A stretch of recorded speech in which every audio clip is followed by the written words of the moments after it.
He's not just arguably the world's greatest soccer player. According to the ESPN Fame 100, he's the world's most famous athlete. But this morning, he's under criminal investigation, reopened in Las Vegas by a woman who alleged he sexually assaulted her in 2009.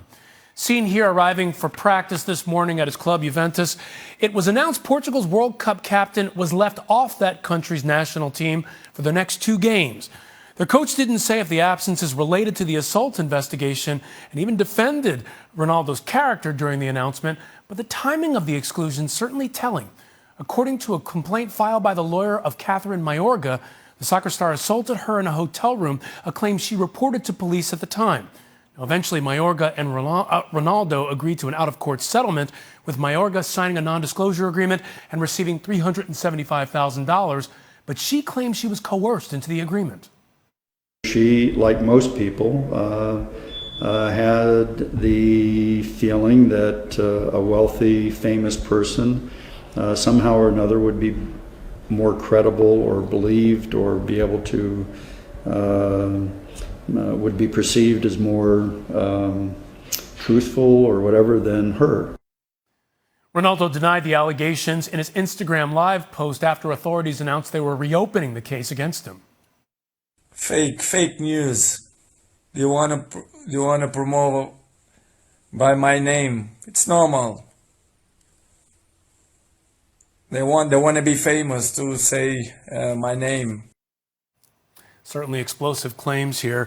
Thank goodness we have Sam Borden, ESPN Global correspondent, with us. You've been all over the story. Now, we're just getting into the details of this. It's just coming out that the investigation was reopened. What are the most important things we need to know about this case? You know, Ryan, I think there's a couple of things. One, this is an allegation that's from 9 years ago, so it's not like it happened last week.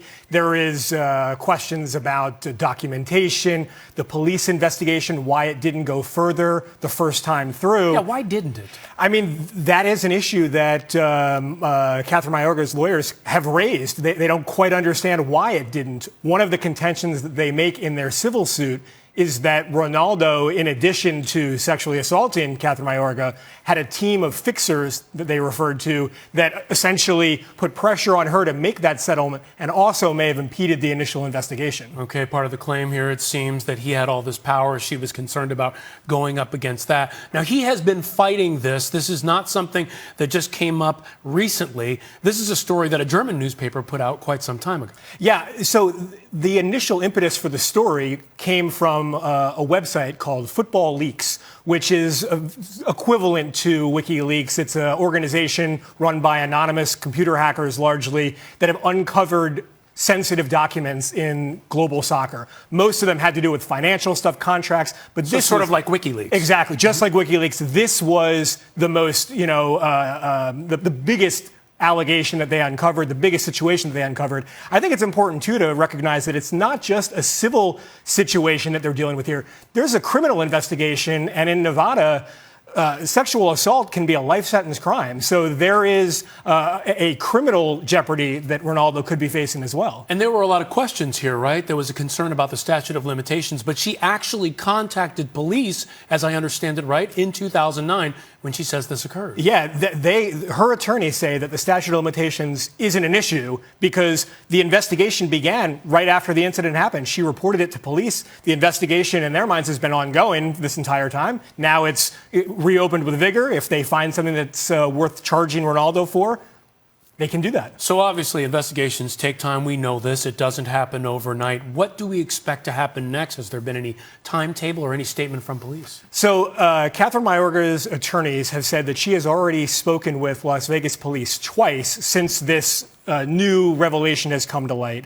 They expect that she will cooperate more. They're planning to turn over all the documents that they've received from Football Leaks to Las Vegas police. And it seems reasonable to expect that an investigation would include some kind of interview with Ronaldo. He has hired a Las Vegas-based attorney who's represented a lot of famous athletes, Bruno Mars, Lindsay Lohan, and pretty much anybody that's come through Vegas that's gotten into trouble, he's been involved with. And so it's pretty clear Ronaldo recognizes there's a long game to be played here. This is not going away anytime soon.